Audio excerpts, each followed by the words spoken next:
today's tube is full to bursting. We can't physically cope with the amount of people that we carry. Madam, come to me! That's it, come on, home sweet home. And the underground staff are flat out, Go home! dealing with us. A 10-pint of lager day. I just seen the person squatting and like...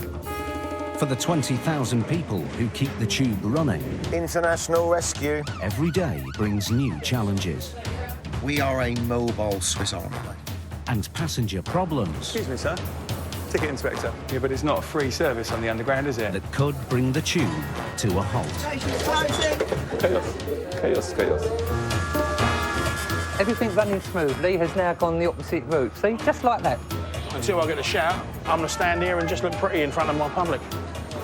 Just open the gate.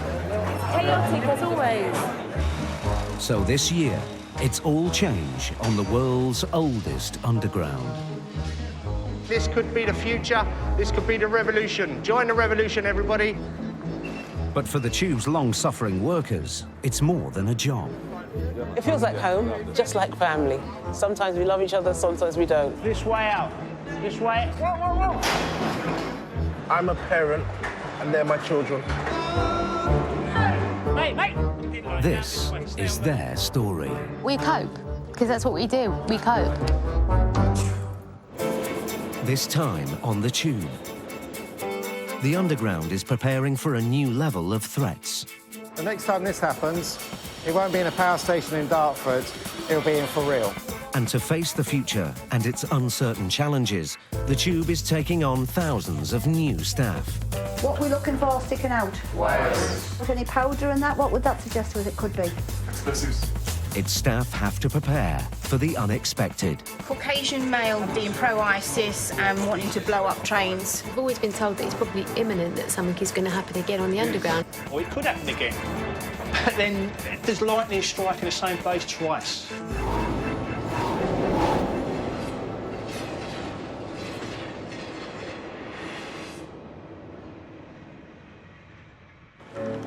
It's November. Northern Line Duty Reliability Manager, Mark, is always on the alert for suspect packages. Oh, hi, it's Mark. What was that about platform 1, Tony? Car. After the Paris and Brussels attacks, tube security is at its highest ever level. OK, what we've got, car 4 on this train, or the next train. There's a sports bag, a grey sports bag. It's either unattended or gone missing. So we're just going to have a quick look for it. All reports are taken very seriously. For staff, it's all about responding in a calm but systematic way. When you hear that there's an unattended bag, you look at something and you get a gut feeling whether it is really suspicious. Right, it's a car for, what is it, an unattended bag? Allegedly. A grey bag. A grey bag, OK. When I usually walk up and down platforms now, I'll be looking. Just anything about, do I need to be worried about anything? You know, is it summertime? Is there a guy with a long trench coat? Should I be checking you out? It's rarer now for unattended bags to be left. But when they are, they're treated with far more suspicion. Hi folks, is anybody reported an unattended bag? Anybody know? No unattended bags? No, OK. Obviously an unattended bag's going to frighten people. They're going to think, oh, is it a bomb, is it a bomb? No unattended bags in here or anything? No, I'm sure somebody would have shouted by now. Since the bombings in London, I would say we probably get less unattended bags now because people are more aware of unattended bag could mean bomb.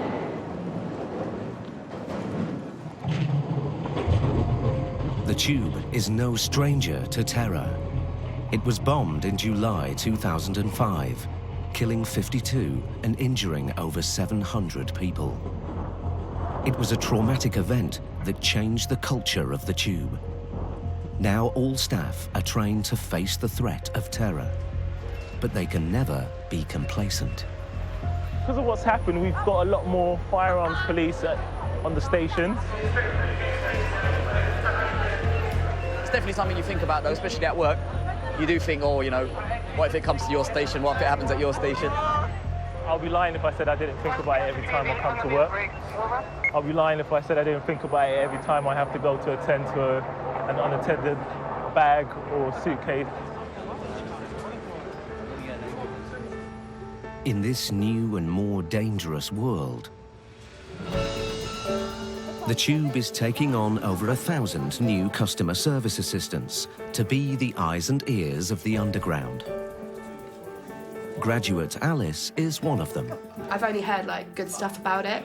I've got a couple of friends who's either they or family have worked for Transport for London, and they've all said that it's quite a good company to work for.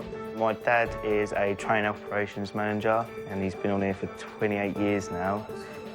So, yeah, I've got to basically live up to what he's done, so I feel like I'm here now and I'm part of the family, so therefore I know if I don't do well, I'll just get kicked up the arse with my dad. Oh, sorry.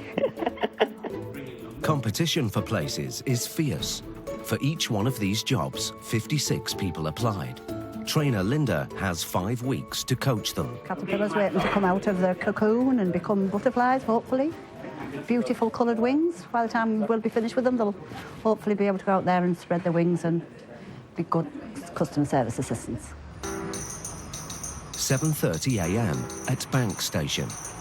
In the middle of the city, it's one of the busiest stations on the network. So it's an ideal proving ground for newbies, like customer service assistant Naeem, who's halfway through his 6 months probationary period. You come in thinking, yes, it's going to be a nice, quiet day, and then bam, before you know it, something's gone on. Where's the better than that? To be honest, it's generally around the middle of the train, but it's anyone's bet at the moment. His job, letting the control room know of potential problems, while keeping passengers safely moving on and off the trains. I mean, these trains are full. Does that help with the congestion? They've definitely thrown me in the deep end in this station. It's a very big station, so in total about 380,000 passengers every single day. How's it hanging, man? It takes a cool hand to run a station as busy as Bank. Hey, who wants a custard donut? Keeping a watchful eye on Naeem is controller Pat. He knows just what it takes to deal with a Monday morning rush hour. It's good custard, man. I can assure you. And Bank isn't like any other tube station. It's a monster. Here, the busy Central, Northern and DLR lines all meet. So this place, this complex, the demand outweighs the space. So we have to do various little juggling acts to keep this place open. Most places operate to a 75% capacity. We work to well beyond, well past 90. So we have to do several little things just to keep this place going. If we don't, we get phone calls from the mayor's office and everybody, banks, everybody. What's going on? The city, as London's financial hub, has frequently been the target of terrorists. And at its heart is Bank Station. But the immediate problem for Naeem is all about numbers. Not a good time to be claustrophobic, but let's see how it goes. You kind of have to be confident and be assertive around this time because a lot of passengers, instead of listening to orders and things like that, they tend to do what they want to do, and it just makes our lives a little bit more difficult.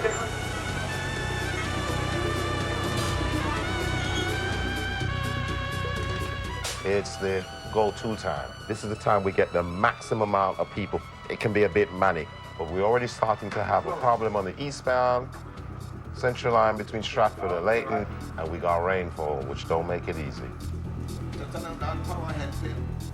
Get some oats down my neck. A signal failure on the Central line is delaying the service. Train's holding on platform 6. How long has it been there? It's been there for about 3 or 4 minutes now. 3 or 4 minutes? Yeah. Well, this is the part they call trouble. We have to hold, and maintain. If we don't, it's chaos. And chaos at Bank means trouble down the line. We shut down the square mile now on, would you say, Lawrence? London Bridge, Liverpool Street, St Paul's, even as far away as Holborn.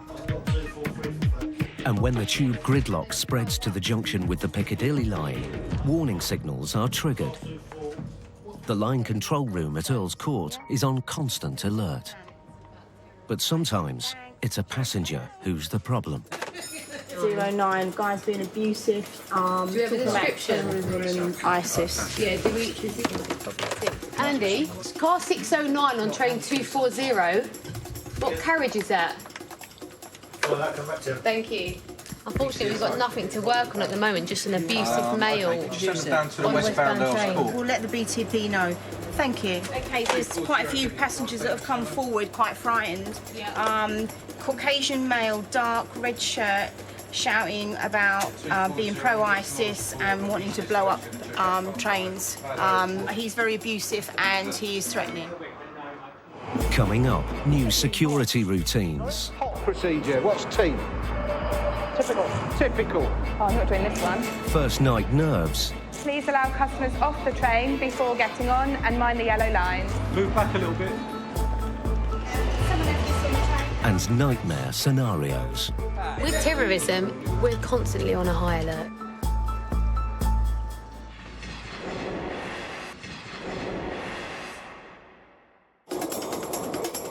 A serious incident alarm's been raised on the Piccadilly line.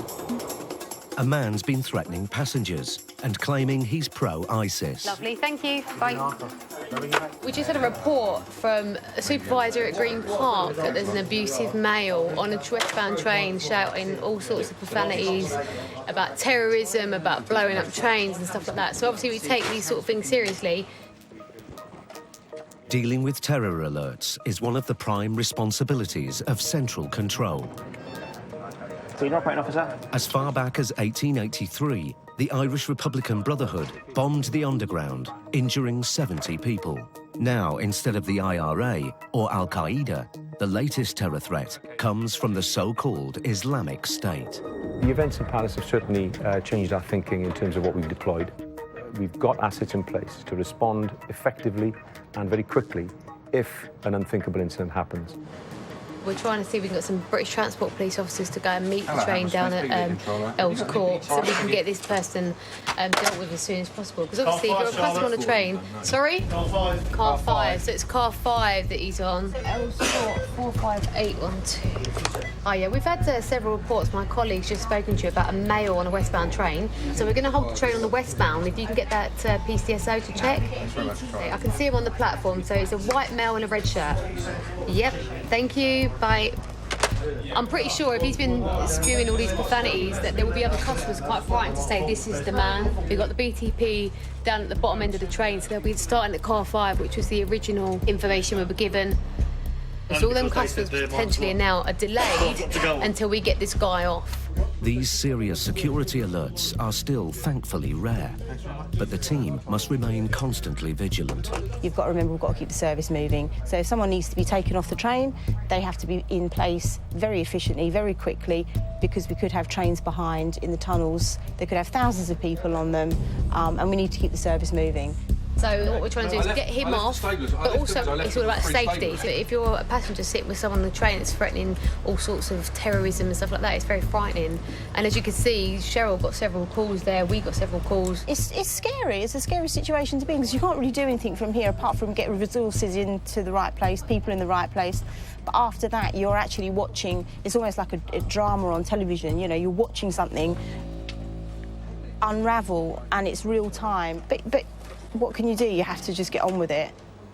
It turned out the suspect wasn't carrying weapons or explosives, but he had caused panic. Members of the public are a lot more alert and a lot more aware and not frightened to actually come forward and say, look, this is going on down there. And I felt so unsafe that I got off the train.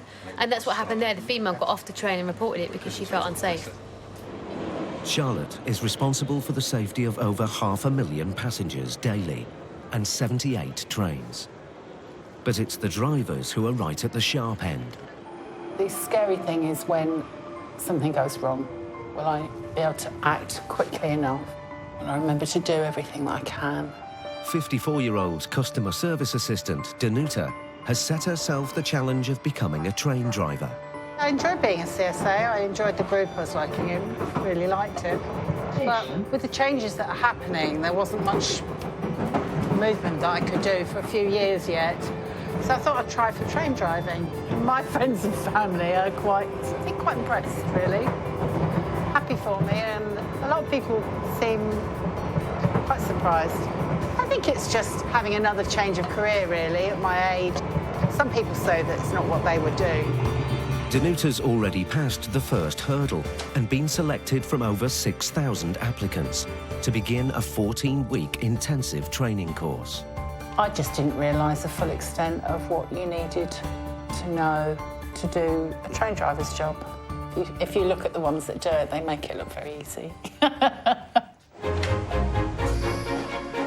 First time I ever got on the front of a train, it's just like a little kid in a candy shop, just so excited. Mark started working for the Tube in 2012. Sort of joined the job to become a train driver. I really wanted to drive trains, that's what it was all about for me. Just absolutely loved it from day one. In May next year, it'll actually be 4 years on the handle. I wouldn't believe it had been 4 years.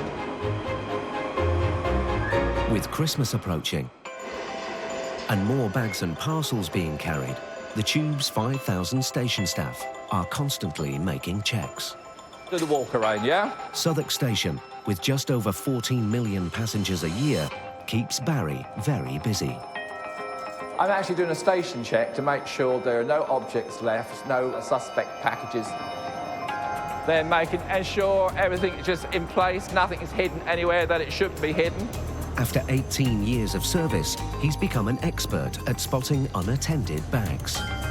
Basically, your name goes down against what the check is, so God forbid anything did get found, it comes down to me and quite serious, so that's how serious I take it. Security checks are also the perfect time to make sure all systems are go. I'm happy all those gates are correct and are working. I'm happy security checks have been done. I'm happy all the POMs are working, so that now is the check done. Whiskey 4 to Scroll 1. 7 o'clock main gate checks, nothing to report, over.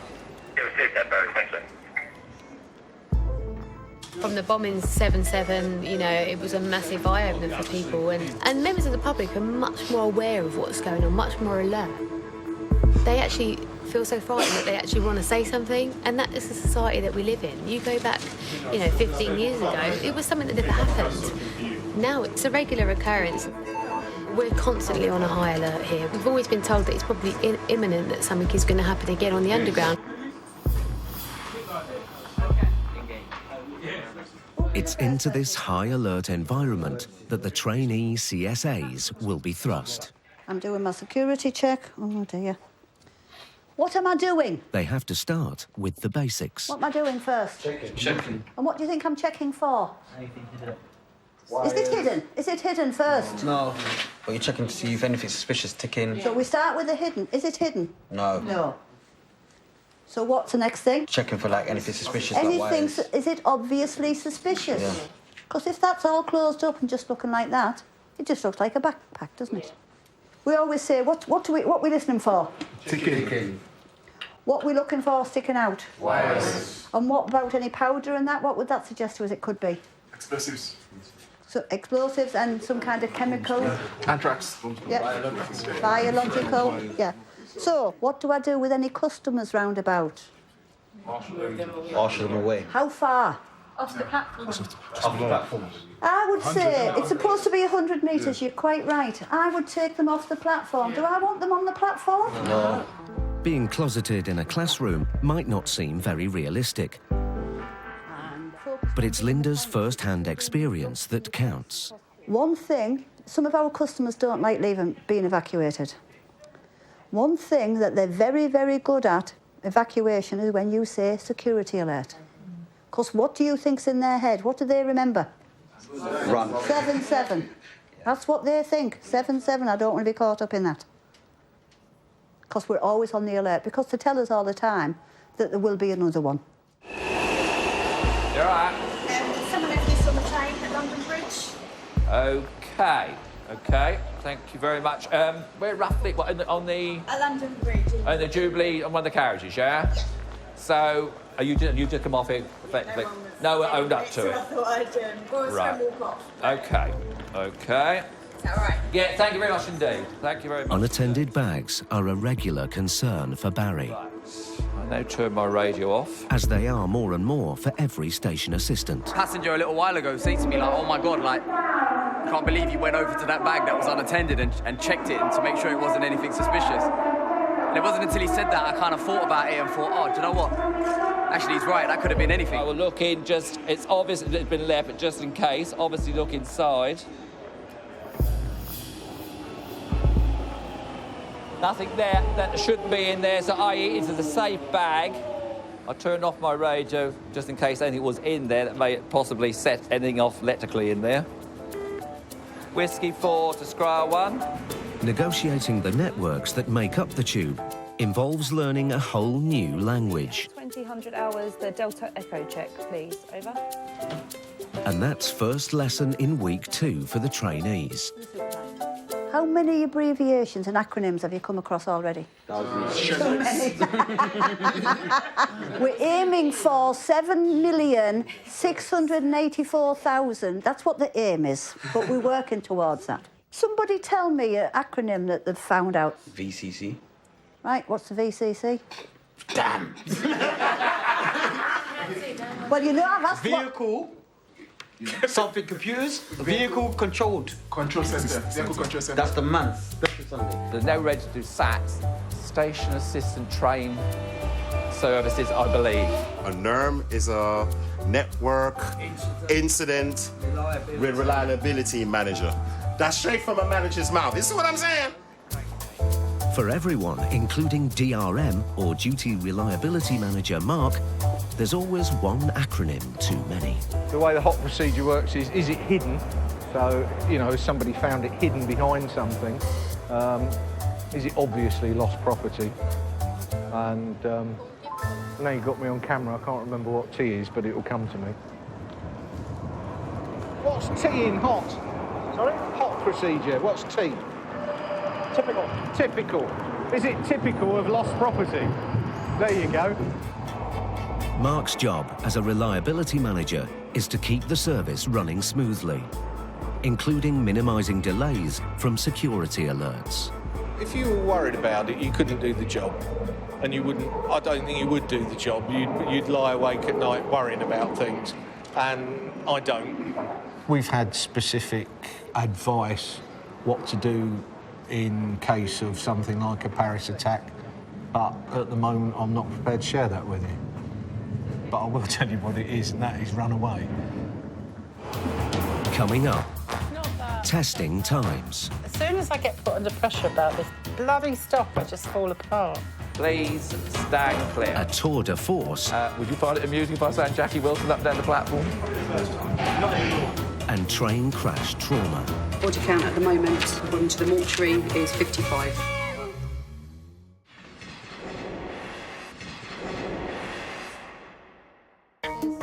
The Tube is one of those institutions that seems to attract a loyal staff, not easily intimidated by either its size or demands. Piccadilly Line controller Charlotte joined just a week after the 2005 Tube bombings. My actual family, they didn't want me to join the Underground after that, being such a serious incident. And when we started, I think there was only half the class turned up because the rest of them, obviously, I think, were scared off by what had happened. And then when I was reading all the reports at the time, it was a lot how much the staff did and the staff helped. And I think it's in you. I think you've got that fight or flight kind of mode.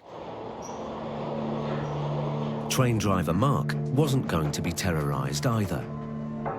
2 weeks after the 7/7 London bombings, the London transport system was targeted again.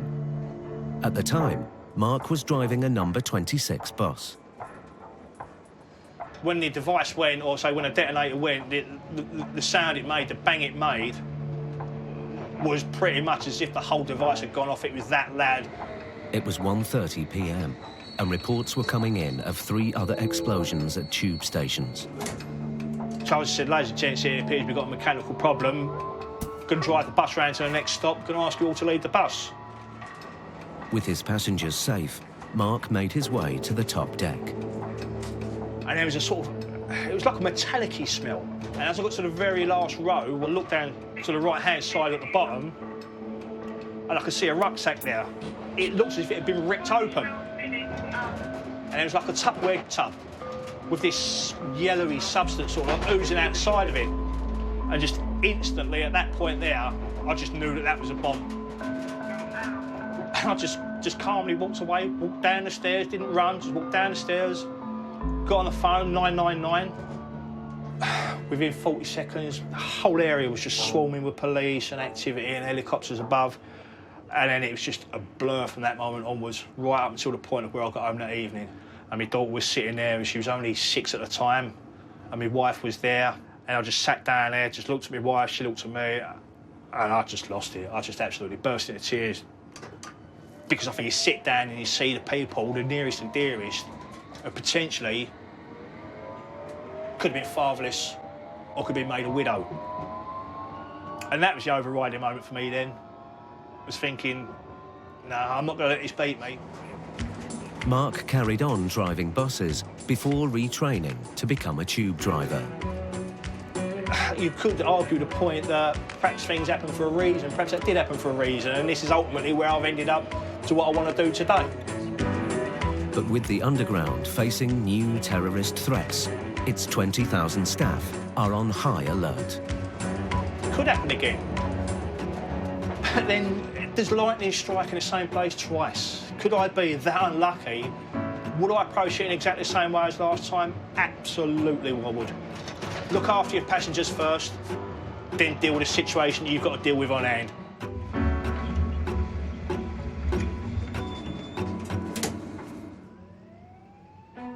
It's December, and rookie driver Danuta has safely negotiated her way through 2/3 of her training. Now instructor Chris is working on removing any rough edges and turning her into a smooth operator. So it's quite a test when we have these grey, drizzly days to keep the train under control when we're coming to stations, but you're doing very well, Danuta. Keep it up. So good approach into Oakwood. On a downhill gradient, so we are picking up speed. Also have a bit of a greasy rail. I'm going to start. But we've got a little bit of cover here as the bridge. Oh, so just wait till the cover to Nice bit of break. dry track, yeah. I'll get Yeah. it, you know, Okay, half decent brake application on there. Inherently, Danuta is quite anxious. As long as she doesn't work herself up, I think she'd be all right. She needs to keep a calm, clear head. I know she's got the knowledge inside her. She doesn't want to have a little setback which might trigger a further disaster somewhere down the line. Another challenge is that the Piccadilly Line's trains are all manually operated. Nice steady approach.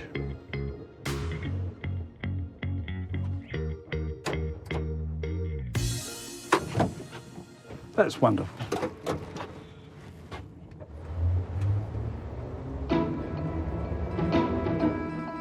It's week 4 of the rookies' training. They're being let loose on the platforms for the first time. The only downside with these is what do you think? And today's lesson is about finding the voice. A bit of practice, you'll develop your own style. Alice is facing her first platform announcements. Oh, I'm not doing this one. I'm not doing this one. I've only just got given it. Do I need to do this one? It's all about keeping passengers informed Ladies and gentlemen, this is the Hammersmith line via while Paddington, instilling calling all confidence. stations to Hammersmith. Please allow customers off the train before getting on and mind the yellow lines. Move back a little bit. It's an intimidating enough location for a debut, especially when there's a judge to impress. It's good. What I'd say is, remember this is your platform, yeah? You're in charge. Try and be assertive, yeah? And people will listen to you, especially when it's busy. Ladies and gentlemen, please change here for the Northern... First time you do SATs, you feel very self-conscious, you start to speak very fast, and you start to speak totally incoherently. Then you remember, if you slow it down, it'll make more sense. When I was a Catholic altar boy, you had to do the readings, and to stand up there and face a crowd was horrendous to me. And to think I've gone from that to what I'm doing here, it's just like second nature now. After a lifetime of service on the Tube, the voice of Southwark is giving his very last performance. Barry is about to retire. Welcome to Southwark. Please exit the change at both ends of the platform for Blackfriars Road and Waterloo East services. Please move inside to Wembley Park, now ready to depart. Please stand clear of the closing doors. Please stand clear.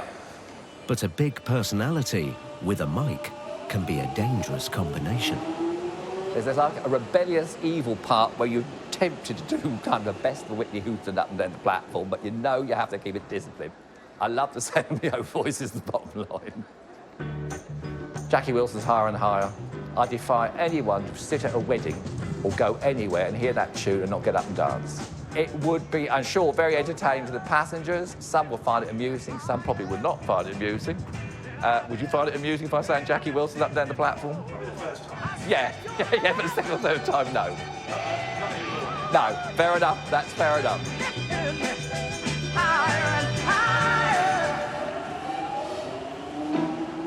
Still developing his repertoire is Naeem, the voice of Bank. Right, never used this before. Right, what do I do? Naeem's not quite got the vocal range yet, How do I use it? especially when confronted by an unfamiliar sound system. Ah, got it. Customers on platform 6, please be aware there will be no trains running from this station. Once again, customers on platform 6, please be aware. What makes a good CSA? Ooh, that's like asking somebody what makes a good human being. Because we are talking human beings here, aren't we? It's a case of being sharp, being aware of the atmosphere around him, reading body language, hear himself and him remaining neutral. You gotta be decent. Bit of integrity, then you're good. Please mind the gap when boarding an Alighton train. Once again, please mind I think the he's a gap. good lad. He's one of those who will go the extra mile for you, and I could see that from day one, the first day he walked in here. So, as far as I'm concerned, plus is all around. Good kid. Come back and check up on me, yeah? See if I'm still alive. Naeem's a step closer to joining the Tube family. Back down the line, time's up for the wannabe customer service assistants. Which of the following defines the track? Joining the Tube now all depends on the exam they're about to sit today. I still remember how I felt when I did it. You just don't sleep, you feel nauseous. I'm a little bit nervous because I'm not completely sure on all the answers, but I think I'm all right. They've got 75 minutes to answer 40 multiple-choice questions on everything from tube security to emergency alerts. Obviously, control feed lost. Danuta is struggling with the theory side of the test. It's not going to work, no. So now, that's you only can on the full speed override the MCB, slow not- speed MCB. There are lots of switches, fuses and circuits to take in.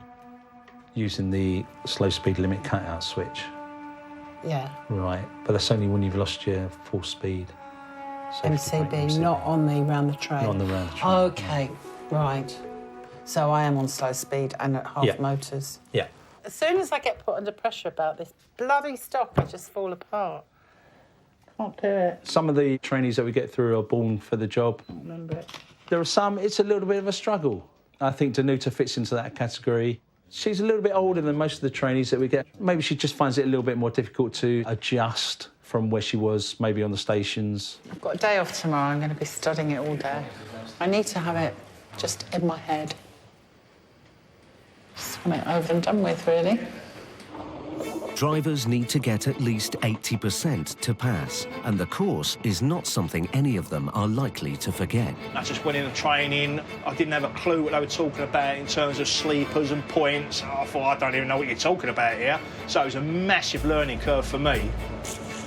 And I just got my head down and spent nights studying and just said to like my wife and daughter, I said, you really need to just leave me alone for the next 4 to 8 weeks. Just get me through this course. And lucky enough, I passed all the courses, all the exams. Mark made the grade, but will the trainees be as lucky? For trainer Linda, it's a stressful time. After 5 weeks of instruction, she's about to deliver Alice and the trainees' final results. I've never seen a group that was so confident, not overly confident, but confident, suddenly disappear into this quivering mess. It was awful. Oh my goodness. Right, guys. Hope you've been talking. Yes. So you'll know that some of you got some questions wrong then. You want to know how you did? Shall I tell you the ones who passed first and the ones who didn't pass? No, guys, you all passed. Well done. I'm evil. So relieved. So relieved. They're a lovely bunch. They're a really lovely bunch of people. I'll most probably will have a little tea later on. Yeah, they're all going to waddle off and do their own little waddling now on their own now without following me and Jeff about. These new CSAs have just qualified for a tube that is very different from the one Linda joined.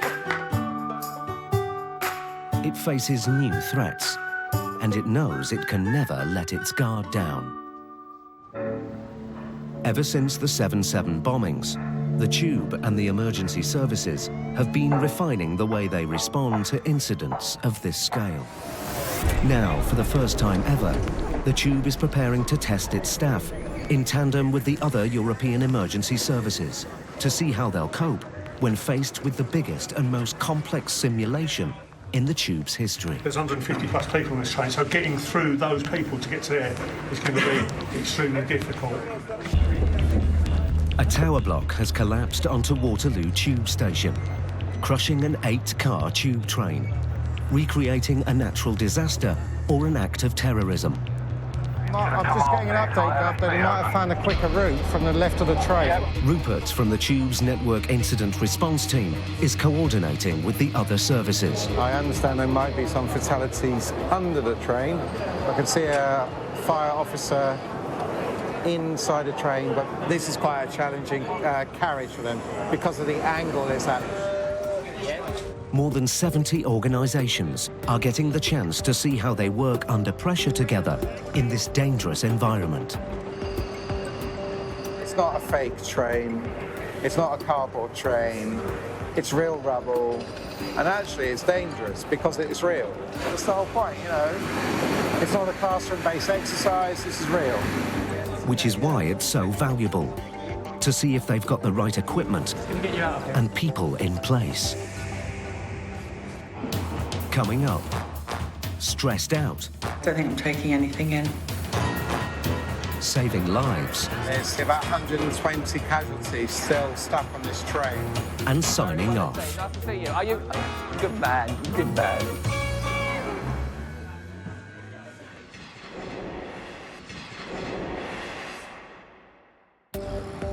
Behind the closed doors of an old power station in Dartford, on the edge of London, it's day 4 of a full-scale disaster scenario, designed to test London's readiness for a major incident. We've currently got several bodies that we're recovering from the different sectors. We've got 3 teams working in there at the moment. Body count, according to the mortuary, is 55.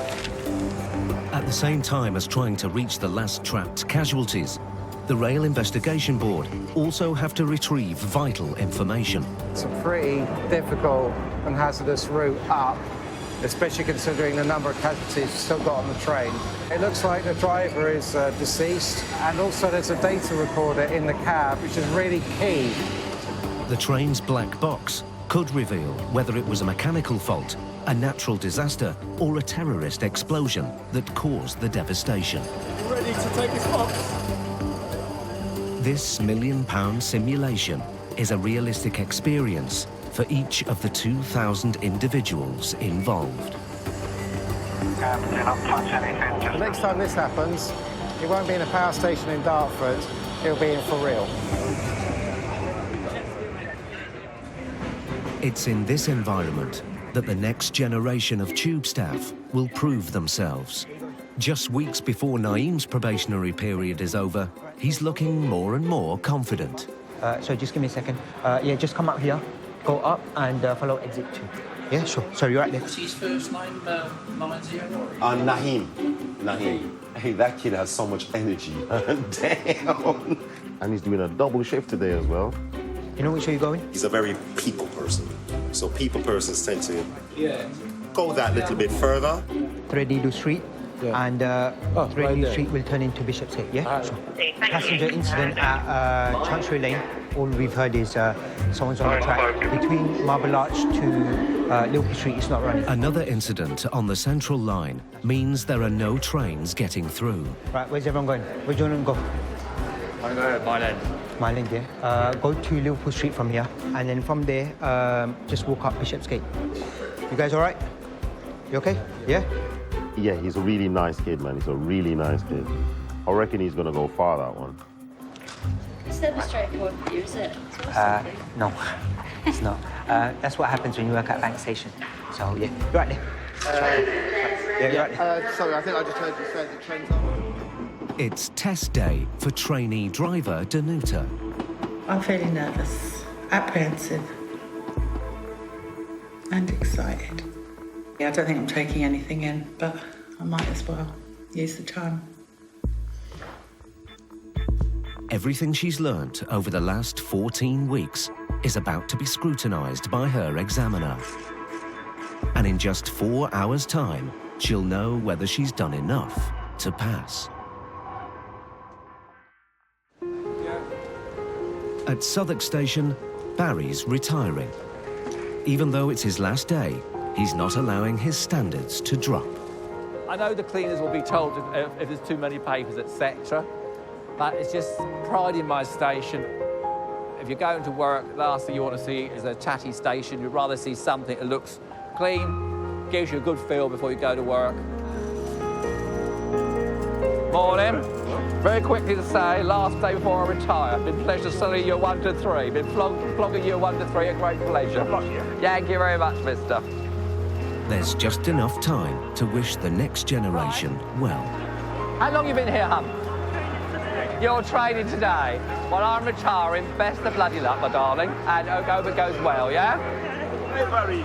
I'm away. Why are you retiring now, Barry? I am indeed. I'm very well indeed. Nice to see you. Are you... Good man, good man. But even for an old pro, saying goodbye is never easy. It's just hitting me now, so it's beginning to hit me a bit. That I've done it. I've actually done it. We're on that route. We're on that route. Extraordinary. Quite extraordinary.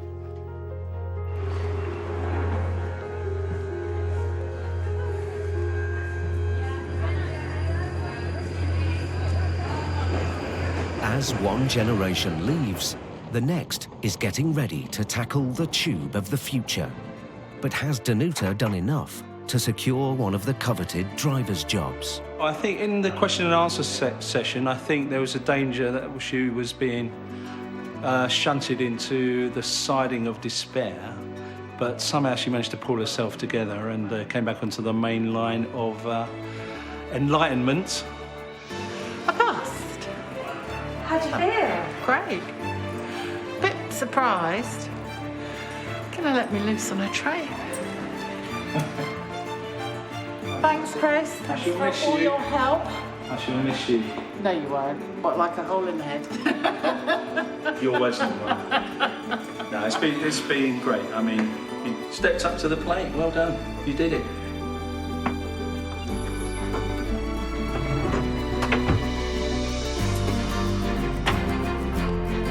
Danuta has now joined the tube's elite crew of drivers.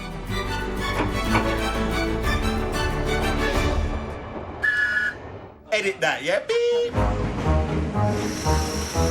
Next time, the hidden army building the underground of the future.